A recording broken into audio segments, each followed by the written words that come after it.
Hi, and welcome to the third session. Today we are going to have a really special guest that I was really looking forward to have here at the third session. She is the Vice President SEO Strategy Research at Amsive, and maybe you know more if I say this word, EEAT. And if I gave her this sort of definition, she is the controller of the quality of the SERPs, especially when since when before AI overview and now with AI overview and AI. This person is a fantastic person, travels a lot, she has a lot of idea, and she is Lily Ray. How Lily, how are you doing? Hey, good. Thank you. Thanks for the kind introduction. So how the AI overlord are treating you nowadays? Well, it depends in what capacity. I like using a lot of different AI tools in my day to day, my personal life. But as far as it affects the SEO world and the clients that I work with, there's obviously lots of new big challenges. Yes, it's a big challenges for sure, and especially in the publishing work, even if not just publishing, the niche that is affected by how Google is pushing in our truth AI overview, and in the US is starting to push also AI mode. Yeah. Because, for instance, I'm seeing in the niches like B2B or niches like travel, for instance, exactly today, I was starting to see in Italy a client in the travel that we started to see an explosion of AIO also for travel and not only for informational query, also for navigational kind of queries. So regarding the publisher board, which is one that you really know well, unfortunately, it seems that Google, obviously, for many, many reasons that go beyond SEO itself, is going to push AI in the search. So what kind of things do you believe? How can a publisher, maybe not just speaking the big publisher, but also the small independent publisher, should consider a way to survive in this situation where traffic sink, impression grows, and so maybe the business model they have is not working anymore. I think that's the big question. I think that's the number one question that publishers ask me all the time. I've spoken at a few recent events where most of the audience worked in that industry and they all have that same question. So, as it stands, I don't know that there is an answer for like driving the same amount of organic traffic that you've always driven, through Google and other search engines. I don't know that's a future that we're looking at, but I think that there's a lot of kind of creative ways that you can continue to drive, let's say, organic visibility, both within Google and across other platforms as well. So, one thing that's really kind of exciting about this moment that we're in is that, yes, it's true that, Google's launching new AI products. Lots of consumers are starting their searches on ChatGPT and Perplexity and other large language models. It's people are also just using the internet in lots of kind of new and different ways, and they're getting their information from many different platforms. So I think that thinking about organic visibility as like a cross-platform approach and also like a multimodal approach. So, how are you going to be visible when people are looking for specific images? Or what are you doing to echo your message across podcasts and videos and interviews or conference presentations? Because like the reality is that these tools can digest information from so many different types of content that I think like multimodal and cross-platform content creation is essential. And just making sure that you're taking whatever great piece of content you've created and making sure that it's visible for like, TikTok users and YouTube users and Reddit users and across all the different platforms. I think that's going to be really key. And Google Discover is also continues to be a great traffic source for publishers. So my team and I are very focused on Discover, and we're very excited that Google Discover will be on desktop now, rolling out in different countries. So that should hopefully drive more traffic as well. Yes, totally. And I agree with you with this multi-channel or omni-channel, which is a word that is returning fashionable nowadays, is probably the only strategy that people like publisher must do. And I think also that a lot of can be done apart in all the channels that can be rented, like you were saying, social media, a podcast series, or a YouTube channel, or something like this.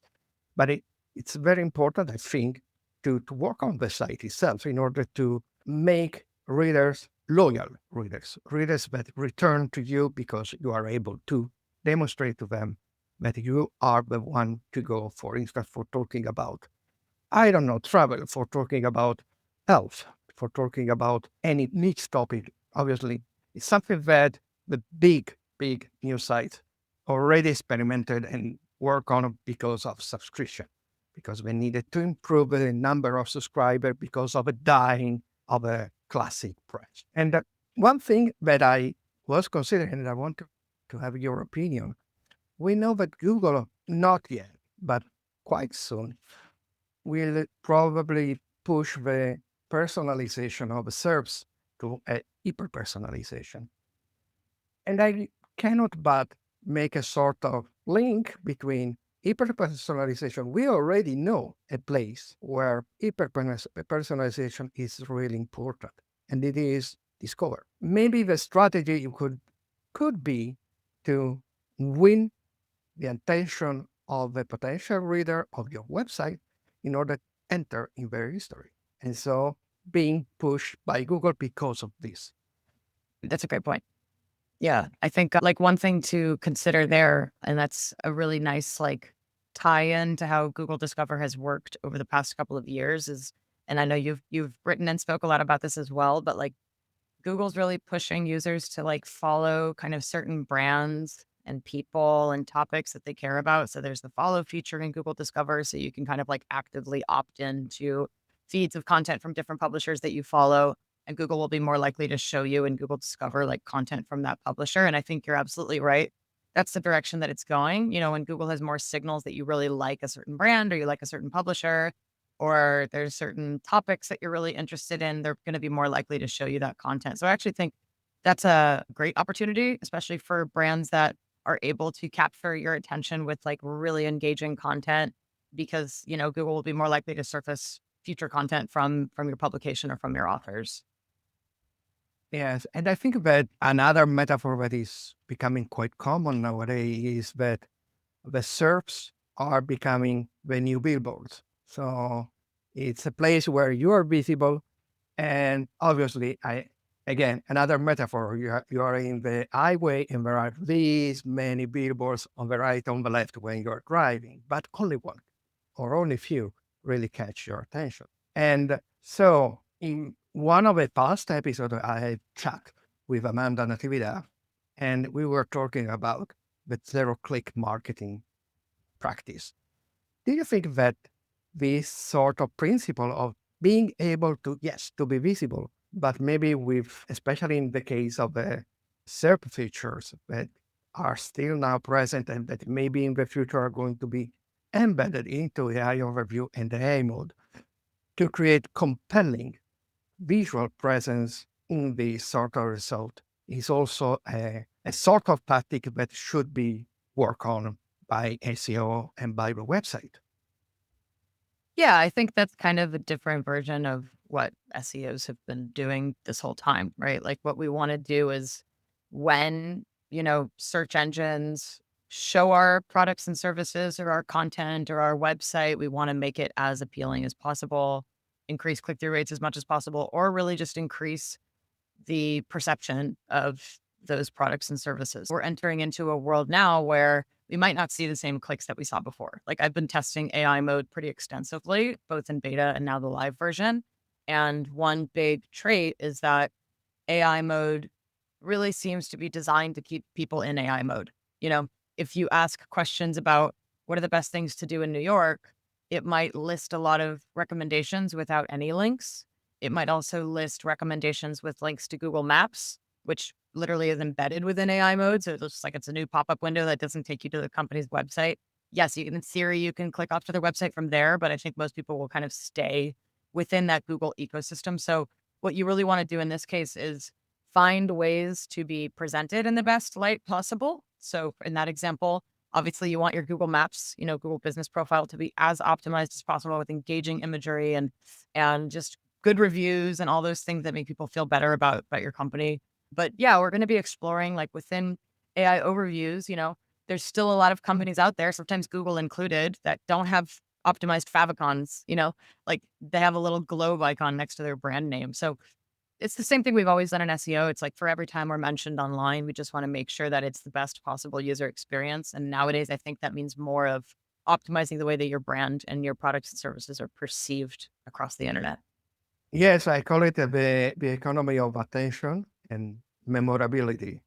I don't know if this word exists in English, but to be memorable for the reader so that it maybe will not continue the conversation asking explicitly about you.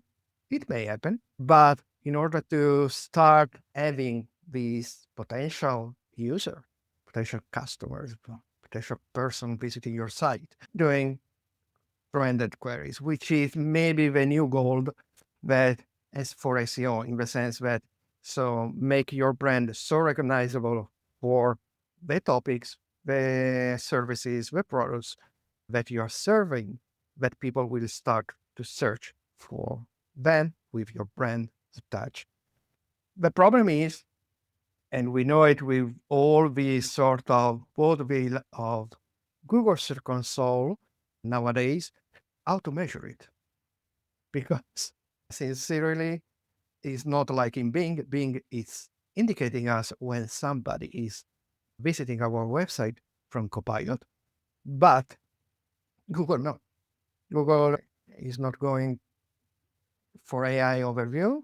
Already, we know that it's not offering us any information, and has been confirmed also for AI mode. It won't separate the AI mode traffic and impression and visibility in Search Console. So it is going to be quite problematic, especially when we have to present results to clients and to bosses if we are working in-house. How are you working on this kind of issue of reporting the success of the strategy? Yeah, I mean, we can only work within the constraints of what Google is giving us or not. I think the fact that Google is not giving us specific reporting within AI overviews, and now it sounds like we're not going to get any breakout reporting for AI mode, it doesn't surprise me. That's been the trend that has been true since they launched these AI products. I mean, it's not because people haven't asked for it. I've heard probably 20 different examples of people directly asking Google, like literally including in person for any type of reporting in AI overviews and now AI mode. And they just continuously say, it's not in our roadmap. We don't understand what you would need it for. So it doesn't sound very promising that they're ever going to give us this tracking. So, the tracking, we can only work with what we have.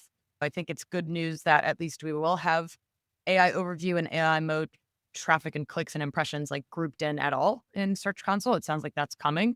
It also sounds like it was a quote unquote bug that Google wasn't giving us AI mode referrer data in Google Analytics. So that's nice to hear that they're at least acknowledging that, and they're going to hopefully allow us to see AI mode traffic. I don't know what that's going to look like in GA, but we're waiting for that as well. So, as far as like reporting from Google goes, at least everybody that's doing reporting is in the same position, right? We're all limited with what we can and can't report on, but we can still report on organic traffic and click and impression trends overall, using all these products combined.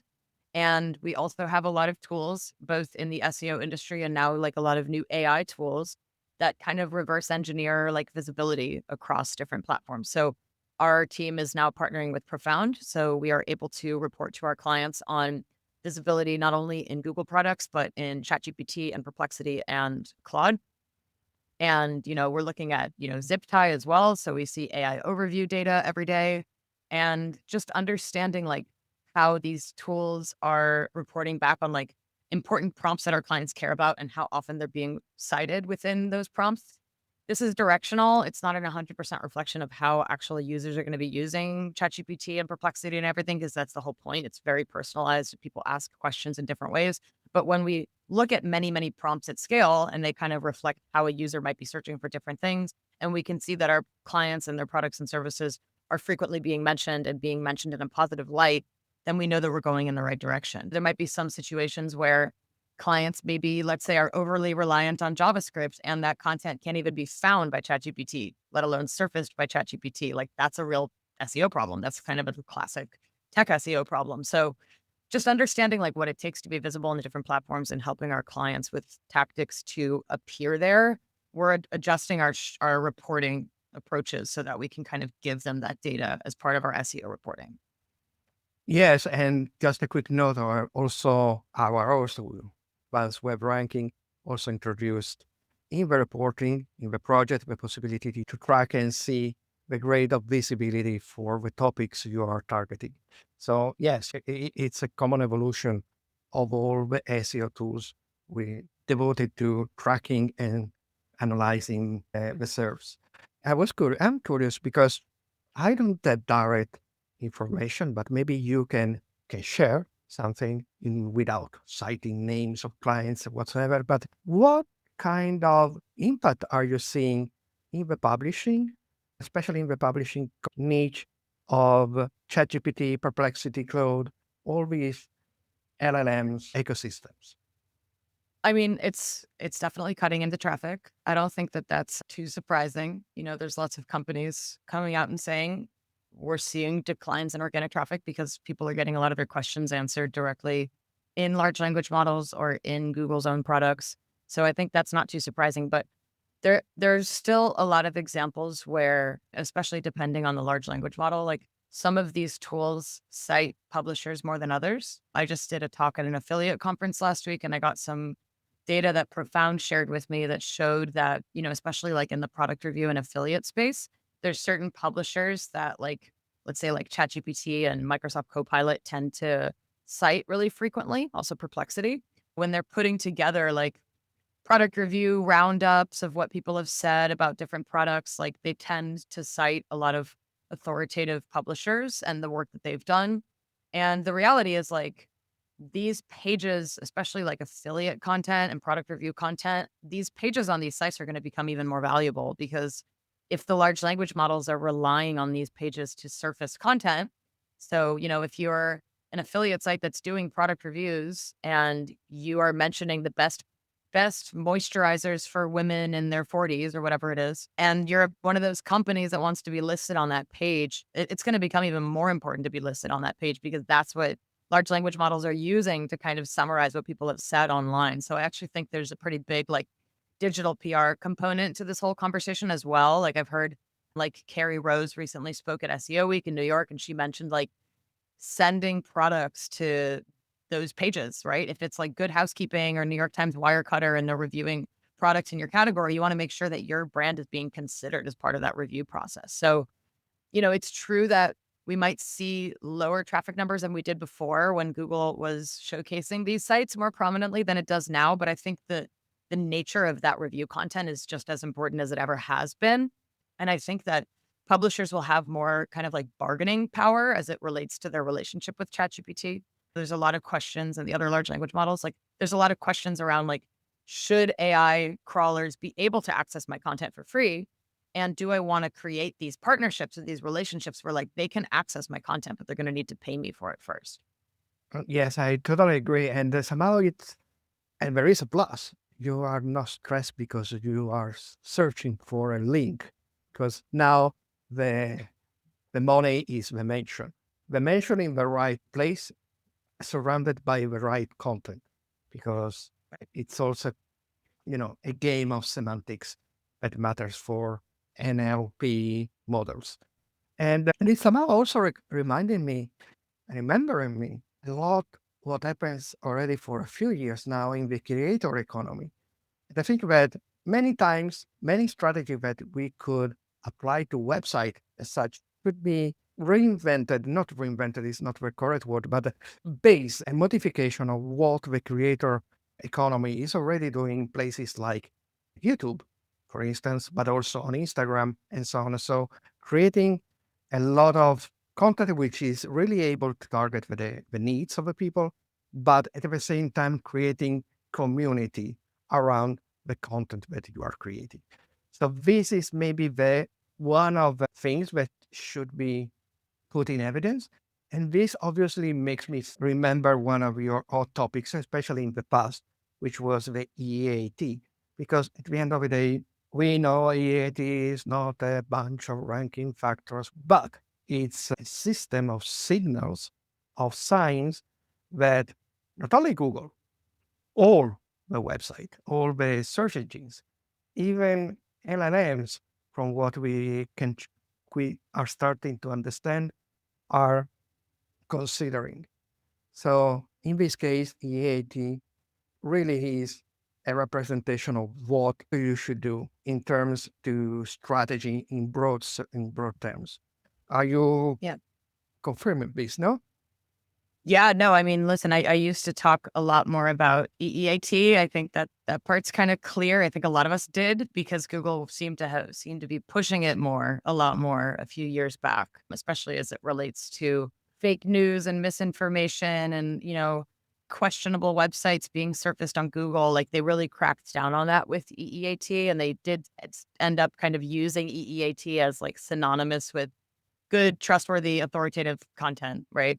So it's still as important as ever, but I do think like there have been a lot of other changes that have happened on Google in the meantime where maybe they're showcasing, like, for example, Reddit and Quora much more prominently, where that kind of calls into question, like, is this really EEAT if any random person on Reddit can appear number one on Google when they talk about their medical conditions or something like that? So I think there's different forces at play at Google and different reasons why they prioritize different things in different ways. But this whole idea about EEAT, I mean, for me, it hasn't changed over the years. I think that's the way that search engines and even large language models can kind of differentiate, like, who is the most authoritative? What are the signals that we have that show that whether it's an individual or a brand or a person that works at a brand, that they're really trustworthy, right? I think there's a lot of power that comes with, let's say, for example, being a recognized entity in Google's knowledge graph. Once you're an entity there, it seems to be the case that you get even more like ability to show up not only on Google, but on different platforms with your content really quickly, because it seems like they're leaning into individual expertise in a really big way. So if an expert publishes a lot of content on YouTube, or even if they put something on LinkedIn, or if they put something on X, I'm finding it really easy to influence what appears in large language models with that content. So like, because you're a recognized entity and you post across different social media platforms and different forums and things like this, it seems like the large language models are kind of capturing that content really quickly and surfacing it as like expert insights. So I think that this whole idea of like showcasing the individual experts that work at your company or represent your brand, or if it's like a local business, maybe there's some plumber that works at the company that has a lot of things to say, right? And he wants to go on video and talk about the things that he learns day to day at his job. Like that type of content is rewarded in a really big way in both SEO and AI. And it's really easy to say, like, who's the best plumber in New York? And it might say, well, it's that plumber that does all these videos about plumbing, right? Because we see that he has a larger digital footprint. So I think there's a lot of work that you can do to think about how to showcase real people at the company and make sure that their kind of online footprint is consistent and trustworthy across different platforms. Even if that plumber maybe is not the best Yeah, plumber in New York, it's just the most visible because of what it does. But this is also how exactly. human psychology works. Human psychology works Yeah. because, I mean, it seems extremely obvious, but if you are not able to show off what you are able to do in any way possible, nobody would know that you are the best plumber in New York.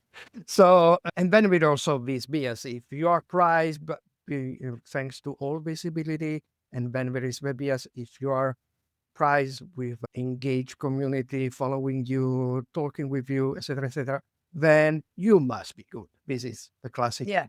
psychology of every person, like me, like you. I don't about psychology, no more psychology, but you as a normal person, like me, like everybody listening to us, sometimes as SEO and digital marketers in general have a sort of bipolar situation where we know that what Google is incorrect, is not working well, is a lot of BS. And on the other hand, we know as a marketers, okay, but we must deal with this. So what we can do, all these things. I remember your wonderful deck about in at Brighton SEO, where you were talking about the story of search, and you were telling very honestly that what we all did in terms of pushing the machine to the limit. So, what are your two Lillys? The Lily as a user, daily person, normal person, and the Lily as a marketer. What is the hypothetical conversation between the two when you are discovering all these defects that you see in AI overview, in AI mode, Yeah. etc., etc., etc.? Well, this might sound, I don't know. I like to think, and I really truly am trying to be honest with this statement. I like to think that the two people are the same person. So, for example, I don't like to do any SEO approaches with my clients that would create the type of content or the type of online experience that I wouldn't like to see as a user, right?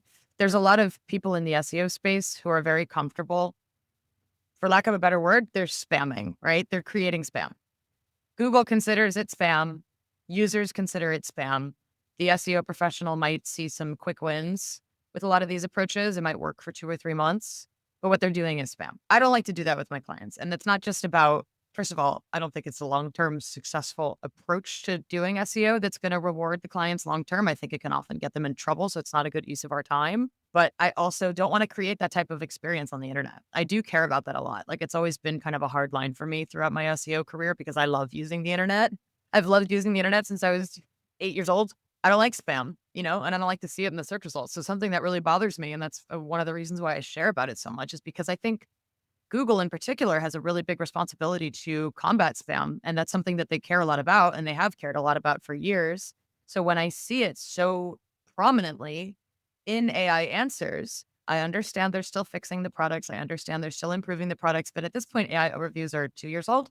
1 year of that was beta testing. But like, in my opinion, a company like Google should be getting it more right than not, like way more right than not. And I know that they're getting better, but like, it's too easy to get these tools to show bad information, inaccurate information. For me, it's inexcusable that right now you can ask questions about local businesses and AI overviews will tell you something that contradicts what we already have in Google Maps because the business owner already put the right information in Google Maps. So if AI overviews is saying contradicting information, for me, that's a Google problem. That's something that they need to fix as soon as possible. I post about this a lot. I put a lot of pressure on Google because I think that we users deserve better. Publishers deserve better. They've done a lot of the hard work to get the right information out there. And now, if Google's going to showcase information so prominently in the search results, and especially if that information is going to cut into organic traffic to other sites, it needs to be accurate, you know? And I think something we're seeing in the SEO space and the spam space is unsurprisingly, a lot of spammers are learning tactics to get visibility in large language models using what I would consider to be very spammy techniques. And I've posted about this a lot. So, like, putting 100 different articles out there using generative AI that talk about how you're the best professional in your category and then blasting that across a lot of different pages, even though your users didn't say that, external reviews didn't say that. You're just saying you're the best. And because large language models are basically counting the frequency of how often that's been mentioned, they're showing you as number one. That to me is something that, first of all, shouldn't work as well as it is. It might be working for a short period of time, but I believe it's inevitable that these companies are going to have to introduce changes where those types of tactics don't work anymore. And then you've just wasted a lot of time. So I think a lot of these opportunities work for a short amount of time, but you better believe that Google and OpenAI and everybody is going to have to introduce countermeasures so that they're looking at better ways of showcasing who's actually the best in a given category. Indeed, prompt injecting something like this, it's Yeah. very, very dangerous tactics to use. I mean, and I agree with you. I mean, all the growth hacking of the past were substantially based in using the abilities of a system in order to inject literally your search results of the top and obtaining visibility. Obviously, this is something that shouldn't be done. You can test it. It's always great to test these kind of things in order to understand how it works, in order to recognize them, in order to avoid them. And obviously not with clients. But what will you say to all our peers in the industry that are literally in a nerves break because of the AI overview, the loss of traffic, and so on?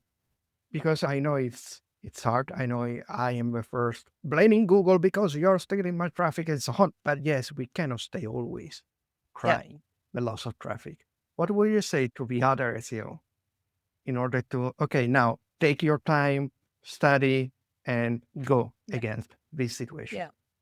Yeah, I think the most important thing right now is education.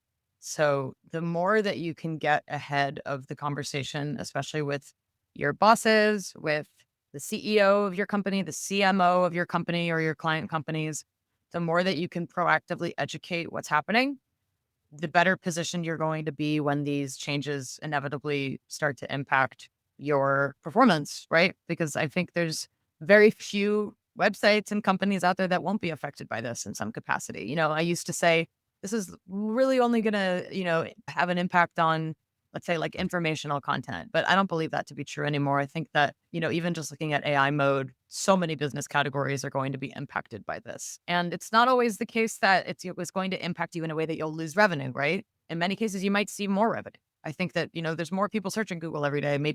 Maybe Google's really truly going to get better at connecting people to the products and services and brands that they're looking for as a result of all these changes. So it's not always the case that your revenue is going to drop, but it's really important to get ahead of these conversations as far as traffic and clicks are concerned, because that's going to change. Like across the board, that's going to change. It's going to change because of AI overviews, and it's most likely going to change with AI mode. Right now, it's a little bit unclear to what extent Google's going to really truly roll out AI mode for the general public across the world. But even if, let's say, 10% or 20% of searchers in the US who now have the AI mode button in their search results are going there and finding it to be a better experience, that is going to cause potential traffic declines and impression declines. So one thing that's nice is in Search Console, theoretically, we're still going to see impressions. So what you can kind of talk to your stakeholders about is, listen, the impression count might be unchanged. Maybe it's even going up because our content's being surfaced in many different ways.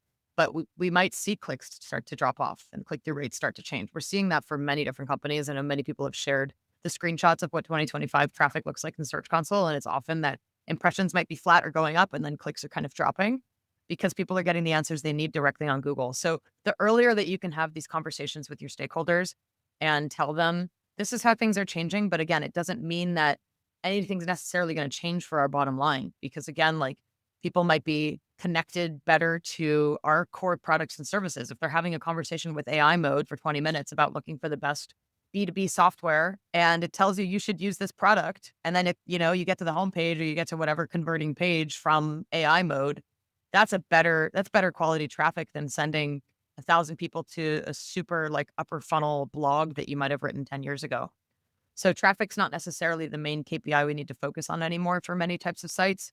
We need to think about the quality of traffic that's coming from these different platforms. So just having those conversations as early as possible. Yes, it's interesting what you said about, for instance, searching for your brand because of this good mention of your brand related to something that the person was searching and ending of the home page. I remember one study of Ross, which is quite recent, where they was saying, okay, we are seeing clicks going down, but the traffic to home pages in our pool of 50 clients, it's a small pool, obviously, but it's a significant. The traffic to the home page is increasing 10%. So it seems to be there is this correlation between visibility, positive visibility, and direct traffic. And in my little cases, I have a case like this too, not from AI overview, but for ChatGPT of a client in the digital asset management field, that ChatGPT, for some reason, loves it. And it says, okay, it does the classic list and then put in a sort of highlighted note, final note.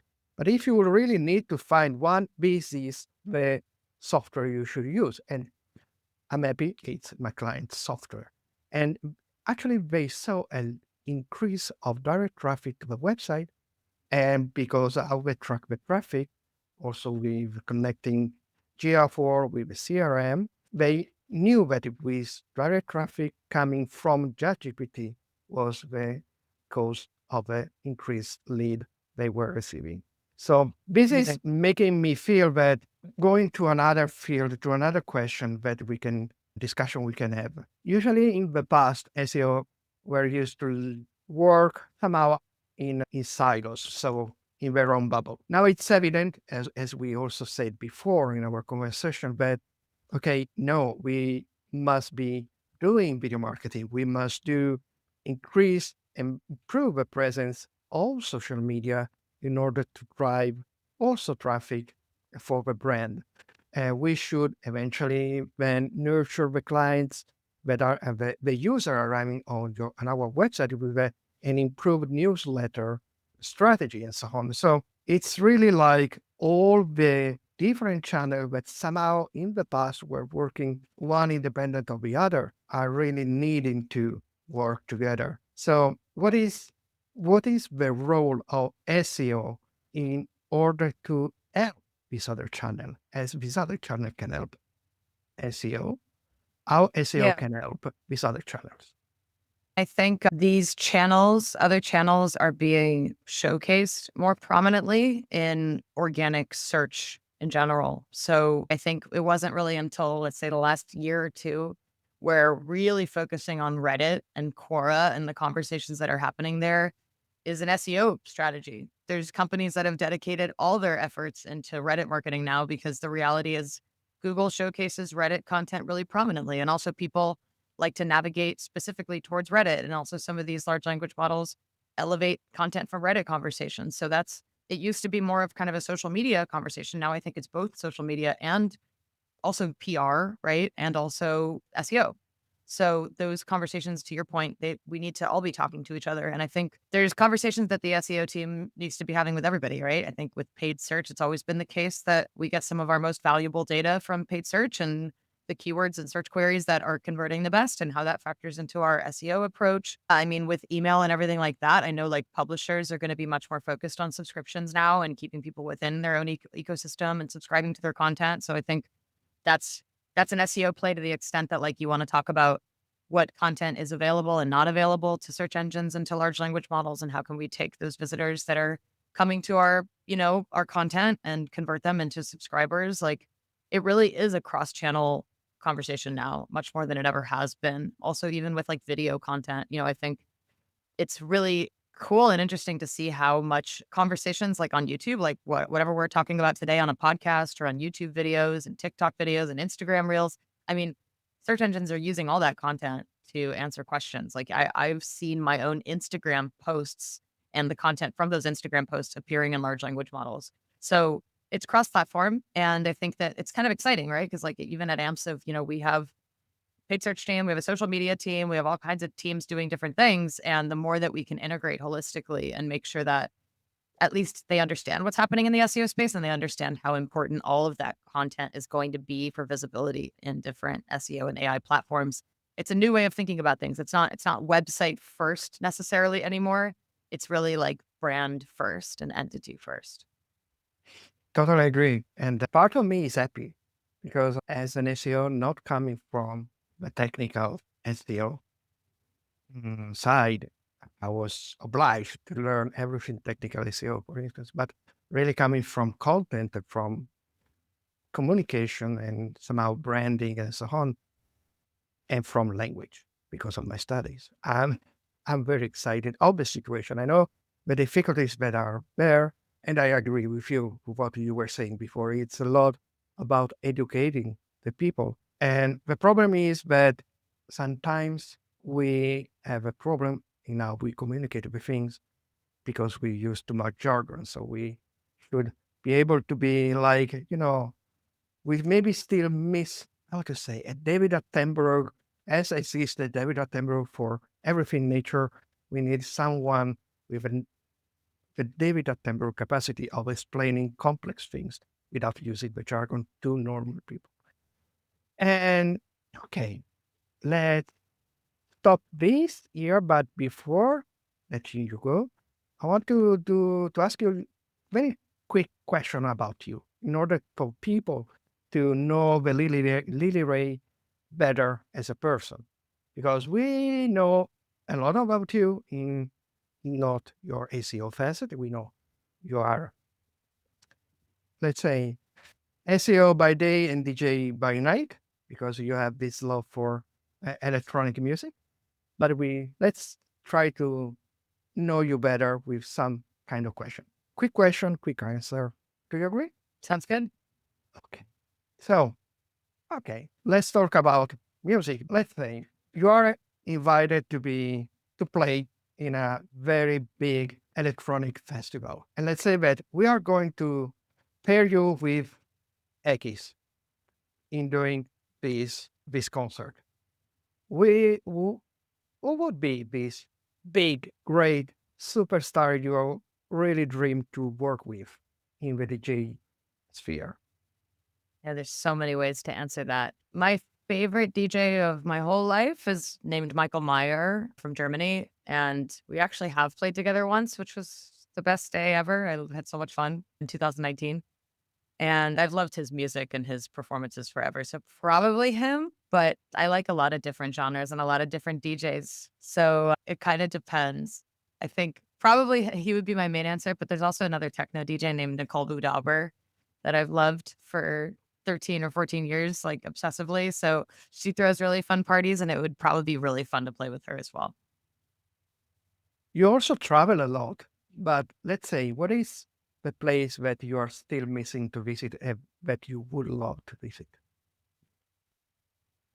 Yeah, so the main place that's been on my list forever and I haven't been to yet is Japan, but I'm really excited because I'm going to be going there in October. So there's an SEO tool platform called Demand Sphere, and I'm going to be speaking at their first ever Tokyo conference in October. So super excited about that. Beyond that, I would say that the next on my list is Greece. I haven't been to Greece yet, so I'd really like to go. And more sensorial kind of question. What is the noise, the sound that you really love? I like a lot of different genres of usually electronic music. I come from a rock music background. So when I was younger, I played drums in bands and I was very obsessed with all kinds of rock music, punk when I was really young, indie rock when I was a teenager, psychedelic and kind of more experimental rock as I got older, shoegaze, new wave, all that type of stuff.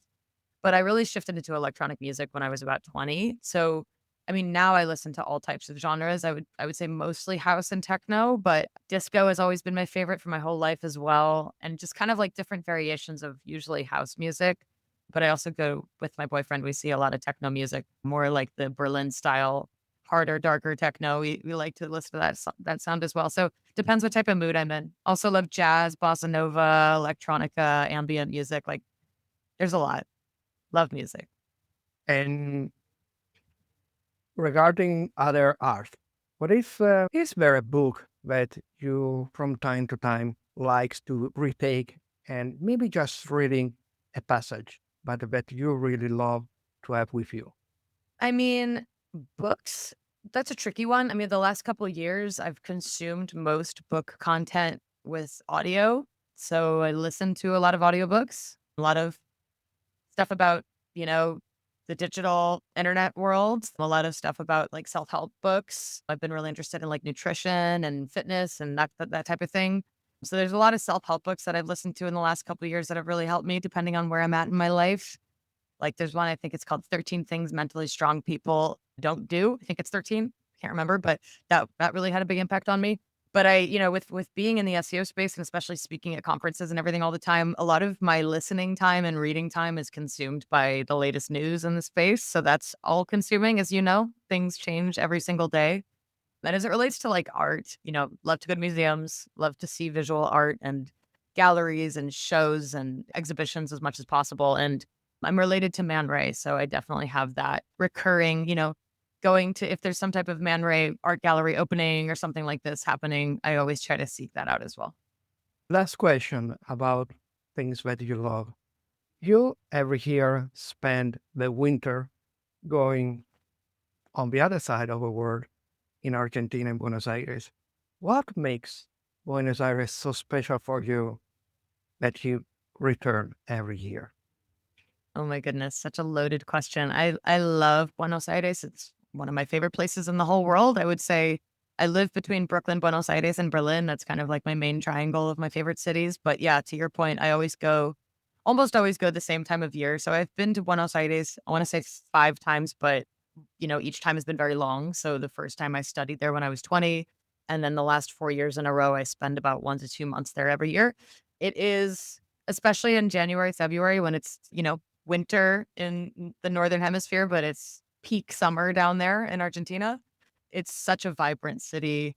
It's so much fun. There's fun things to do all over the streets. It's a lot like Italy and Spain. People dining outside, people staying up all night, enjoying each other's company. Lots of really great music, lots of great electronic music. I love to bike down there. Love the people, love the culture, and I mean, that's really the main thing is the way that people interact with each other is very different than where it is here in New York and the United States. People are much more family oriented. They love hanging out with their friends. They're very social. They love going to the park, going to music shows together, and that all appeals to me very much. So I'm just usually in a much better mood when I'm down there for a couple months. Okay. Thank you, Lily. It was a wonderful conversation with you. I hope For sure. you Thanks for having see you me. soon, maybe in a conference in the world. Let's see, in one of the Hope to many see you as places. well. All right. Thanks for having And me. and maybe in the future for a new episode of a search session. And okay, just a quick note for you people listening and watching to us. Or I know I must do it, but remember to ring on the bell and to subscribe so to not miss any new episode of the search session. Thank you and bye bye.